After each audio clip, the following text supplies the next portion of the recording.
You are going to love this. I'm about to show you how to make quick, easy, healthy, delicious chocolate brownies, and wait till you see what's in them and what's not. Okay, here we go. First, preheat your oven to 350 degrees, and we're going to start by lining a 9 by 9 inch square baking pan with foil, and I'm going to show you an easy way to do that. So you're going to rip off the foil, and I like to line it dull side up because you don't want the edges to brown too much, and that way you don't reflect quite as much heat into the brownies. So dull side up, you place the pan on the foil, and you just kind of shape it around the pan like that, and make kind of a mold, and then it's much easier to line the pan. So then you take it out like that, and you put it in like that, and it fits right in. Put up the sides, and then you want to keep these foil handles also for lifting afterwards. So that's all good to go. We set that aside. Now this is basically a one bowl recipe, but I want to sift the dry ingredients first because chocolate doesn't blend all that well in a mixture. So we're going to start by sifting, and to save cleanup, this is only one bowl to wash basically. You don't have to even wash the pan. We're going to sift onto wax paper, and we'll start with the dry ingredients. Now it's 1 cup of whole wheat pastry flour. This is not whole wheat flour, there's a difference. Whole wheat pastry flour usually comes in a small bag like this. I usually get it at Whole Foods, and some grocery stores do carry it.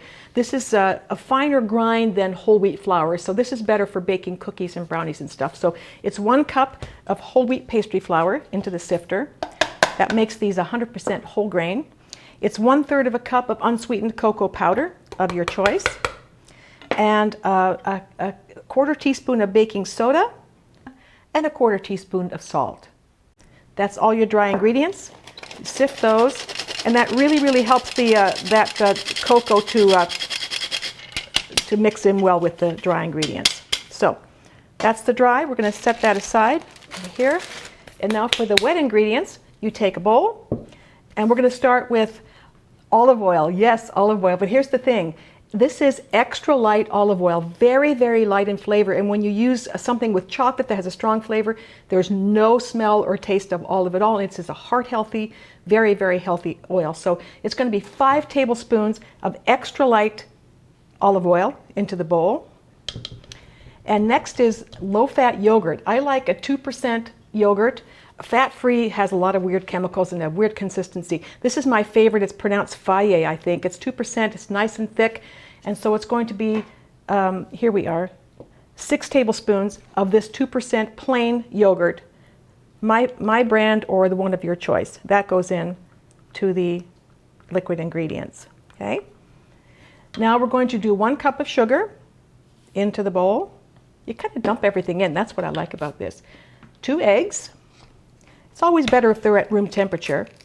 So 2 eggs in here. These are large size eggs. And 1 teaspoon of vanilla. And that's it. That's all your wet ingredients. We're going to stir that up. You don't need an electric mixer. So really all you have to wash so far, I guess, is your spatula here, or spoonula, and your bowl. See how quickly that comes together? Okay. Now we're going to put in the dry ingredients that we sifted. Just dump it all in like this.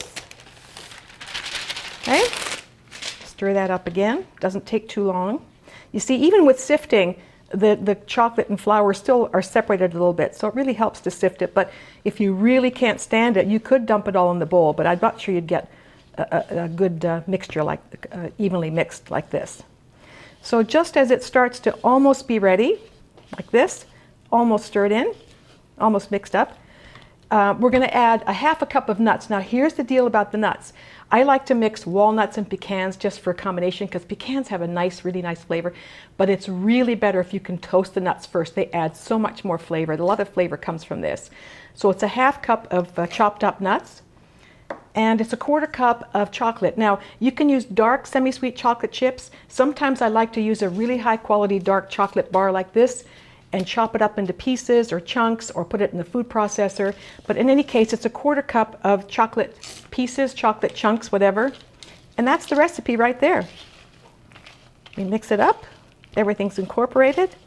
Goes into your foil-lined 9 by 9 pan.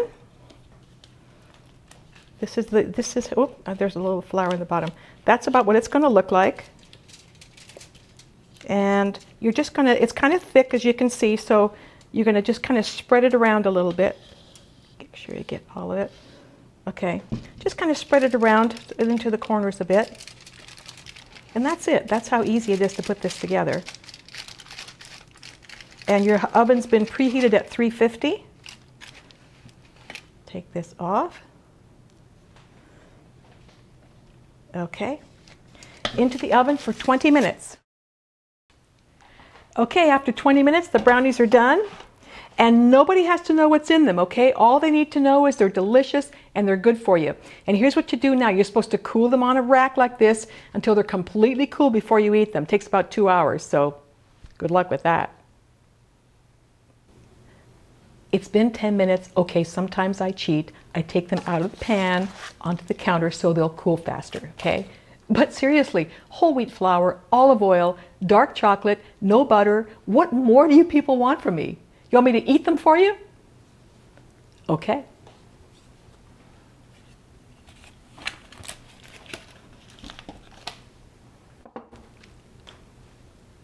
I'm